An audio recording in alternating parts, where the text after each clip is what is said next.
ప్రాజెక్టుల మీద స్టే ఒక పాలమూరి అతి సామాన్యమైన రైతు కుటుంబం నుంచి ఒక రైతు స్టే తెచ్చిన తర్వాత మేము గగ్గోలు పెట్టి లొల్లి పెట్టి రాళ్లతో కొడతామని పాలమూరు జిల్లా రైతులు తిరగబడ్డ తర్వాత ఆ పిటిషన్లో రాష్ట్ర ప్రభుత్వం ఇంప్లీడ్ అయింది అధ్యక్ష. ఇదెక్కడ చూద్దాం అధ్యక్ష.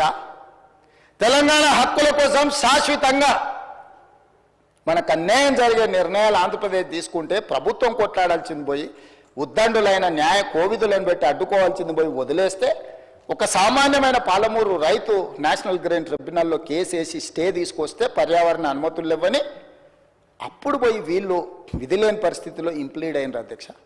అధ్యక్ష నేను ఒక మాట గుర్తు చేయదలుచుకున్నాను అధ్యక్ష. చాలా మాట్లాడినారు, ఉండుంటే బాగుండేది నేను అడుగుండేవాడిని. రోజా గారి ఇంటికి వెళ్ళి రొయ్యల పులుసు తిన్నది ఎవరు అధ్యక్ష? నేనా ఉత్తమ్కుమారెడ్డి గారు అధ్యక్ష? రోజా గారు ఒక్కసారి రొయ్యల పులుసు పెడితేనే తిని రాయలసీమను రతనాలసీమ చేసి వస్తాను చెప్పొచ్చిన మహానుభావుడు ఆయన.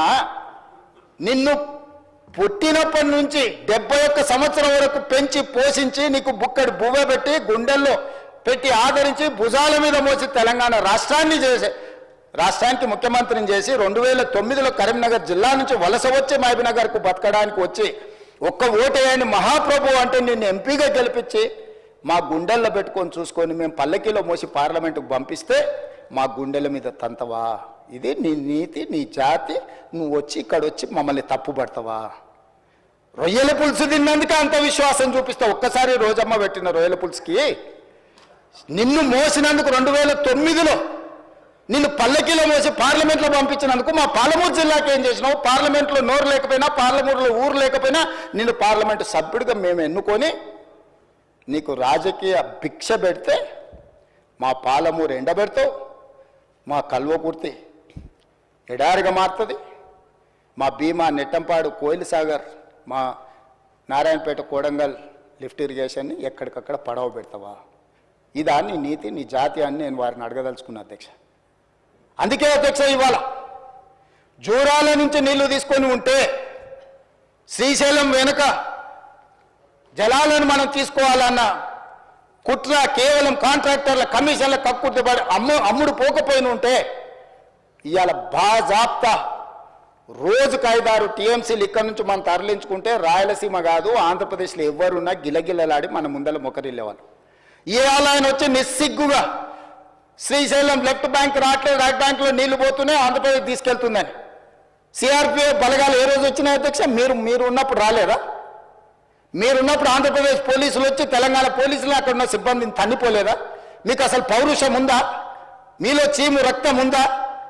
ఆంధ్రప్రదేశ్ నుంచి పోలీస్ సిబ్బంది వచ్చి తెలంగాణ సిబ్బందిని తన్నిపోతే కూడా సిగ్గు లేకుండా ఫామ్ హౌస్లో పండుకున్న మీరు ముఖ్యమంత్రి, మీరు ప్రభుత్వం ఉన్నప్పుడు సిఆర్పిఎఫ్ బలగాలు తిష్ట వేస్తే నాగార్జున సాగర్ ప్రాజెక్టు మీద మన్ను తిన్న పాముల్లాక ఉన్న మీరు ఈరోజు మమ్మల్ని తప్పుపట్టి మీరు చేసిన పాపాలు అన్నిటిని మా నెత్తి మీద నెట్టేసి నోరు ఉంది కదా అని వాగి మమ్మల్ని తప్పుపట్టాలనుకుంటున్నారా?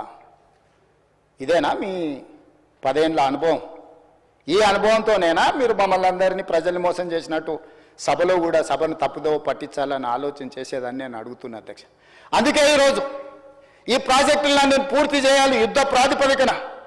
మీరు అప్పులు తప్పులు చేసి ఇక్కడ కొంప ముంచిపోతే కూడా దాన్ని చక్కదిద్దుకుంటూ ఒకటొకటిగా పరిష్కరించుకుంటూ ఆ ప్రాజెక్టులను ఎట్లయినా పూర్తి చేయాలని నిన్న మొన్న సీతారామ సాగర్లో మా తుమ్మల నాగేశ్వరరావు గారు, మా ఉత్తమ్కుమారెడ్డి గారు, ఆ జిల్లా మంత్రులందరూ కష్టపడి అక్కడ ప్రాజెక్టులను ఒక కొలికి తెచ్చే ప్రయత్నం చేస్తారు.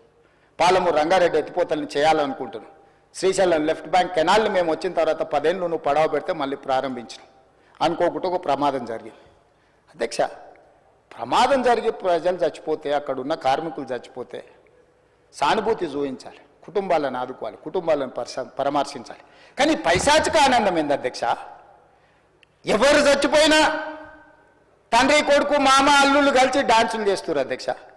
పంట ఎండిపోతే కథం, అసలు వాళ్ళ పైశాచిక ఆనందానికి పరాకాష్ట అయిపోయింది అధ్యక్ష. ఎక్కడ ఏ ప్రమాదం జరిగి తెలంగాణ ప్రజలకు నష్టం జరిగినా, తెలంగాణ రైతుల పంటలు ఎండిపోయినా, తెలంగాణలో కార్మికులు చచ్చిపోయినా, తెలంగాణలో విద్యార్థులు చచ్చిపోయినా, తెలంగాణలో పాఠశాలలో ఏదైనా చిన్న సంఘటన జరిగినా వాళ్ళ కళ్ళల్లో మెరుపు చూడు అధ్యక్ష. దాచుకునే దాగుతలేదు వాళ్ళ ఆనందం.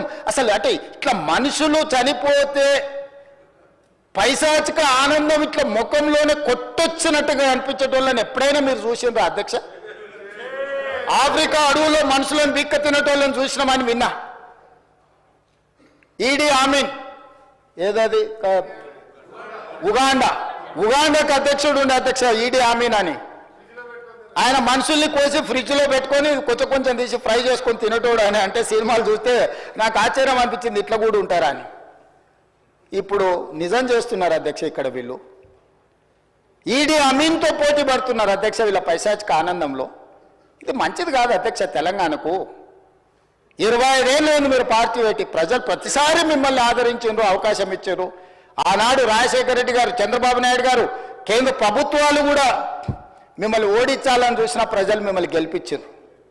మరి ఈనాడు గుండు సున్నా ఇస్తే కనీసం జ్ఞానోదయం కలగాలి కదా అధ్యక్ష. 8 సీట్లలో డిపాజిట్లు పోవడం అనేది సామాన్యమైన విషయమా అధ్యక్ష? ఎందుకు ఆత్మ పరిశీలన చేసుకోరు? ప్రజల్ని ఎందుకు తిడుతున్నారు అధ్యక్ష? మీరు చేసిన తప్పులకు, మీరు చేసిన అప్పులకు ప్రజలు శిక్ష విధించిండ్రు. దాన్ని వదిలేసి ప్రజలే తప్పు చేసినట్టు, ప్రజలే క్షమాపణ చెప్పాలన్నట్టు, ప్రజల్నే ఉరిదీయాలన్నట్టు, ప్రజల్నే శిక్షించాలన్నట్టుగా వాళ్ళ మాటలు చూడండి అధ్యక్ష. ప్రజలు వాళ్ళు ప్రజలు మోసం చేసింది మాట్లాడతలేరు అధ్యక్ష.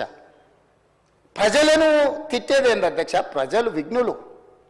ఎప్పుడు ఎవరికి ఏ రకంగా చెప్పాలనో ఇండికేట్ చేయాలనో ఇండికేట్ చేస్తారు అధ్యక్ష. భూకంపం కూడా ఒకటేసారి అది అధ్యక్ష. ఫస్ట్ కొంచెం కదిలి, మళ్ళీ కొంచెం ఆగి, కొంచెం కదిలి, తర్వాత భూకంపం వద్ద అధ్యక్ష. తుఫాన్ ముందలు కూడా ఒక ప్రశాంతత కనిపిస్తుంది అధ్యక్ష. తెలంగాణ సమాజం కూడా తుఫాన్ ముందు ప్రశాంతత లాగా 2022 నుంచి 23 నుంచి వరుసగా అట్లా చూపిస్తూనే ఉన్నారు వాళ్ళ గంభీరత్వాన్ని.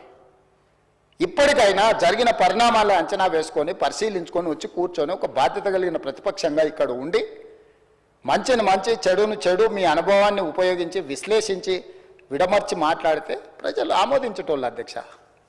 మాటకు ముందు స్టేచర్, మాటకు వెనకాల స్టేచర్ అంటారు అధ్యక్ష. మీ స్టేచర్ పట్ల ఉన్న మీ ఆలోచన, మీ పట్టింపు ఈ స్టేట్ ఫ్యూచర్ పట్ల లేదా అధ్యక్ష? నేను అడుగుతున్నా, ఈ స్టేట్ ఫ్యూచర్ వద్దా? ఈ స్టేట్ ఫ్యూచర్ వద్దా? మీ స్టేచర్ గురించే మీ తాపత్రయమా? ఒకనాడు మీరు అధికారంలో ఉన్నారు, మీ పార్టీకి అధికార పార్టీగా స్టేచర్ ఉండే. 2023 డిసెంబర్ 3 తారీఖు నాడు అధికారం నుంచి ప్రధాన ప్రతిపక్ష పార్టీ స్టేచర్ ఇచ్చారు. ప్రతిపక్ష పార్టీ స్టేచర్ అది మీ పార్టీకి. 2024 మే జూన్లో పార్లమెంట్ జరిగింది, గుండు సున్నా ఇచ్చిండ్రు, మీ పార్టీని మార్చరీకి పంపించారు. నేనేం తప్పు మాట్లాడిన అధ్యక్ష?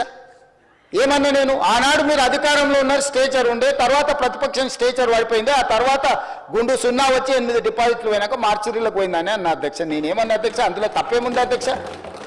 బీఆర్ఎస్ ఈరోజు మార్చరీలో ఉందని నేను చెప్పిన అధ్యక్ష. దాన్ని ఒక వ్యక్తిని అన్నట్టుగాను, పెద్ద ఆయన్ని చంద్రశేఖరరావు గారు నేను అన్నట్టుగా హరీష్ రావు గారు, కేటీఆర్ గారు చిత్రీకరిస్తున్నారు అధ్యక్ష. అంత కుత్సిత స్వభావం నాకు లేదు అధ్యక్ష. చంద్రశేఖరరావు గారి దగ్గర ఉన్న కుర్చీని 4 కోట్ల తెలంగాణ ప్రజలు గుంజుకొని నన్ను తెచ్చి ఇక్కడ కూర్చోబెట్టారు అధ్యక్ష. ఇంకేముంది అధ్యక్ష చంద్రశేఖరరావు గారి దగ్గర నేను తీసుకోవడానికి? వారి దగ్గర ఉన్నది ప్రధాన ప్రతిపక్ష హోదా. ఆ ప్రధాన ప్రతిపక్ష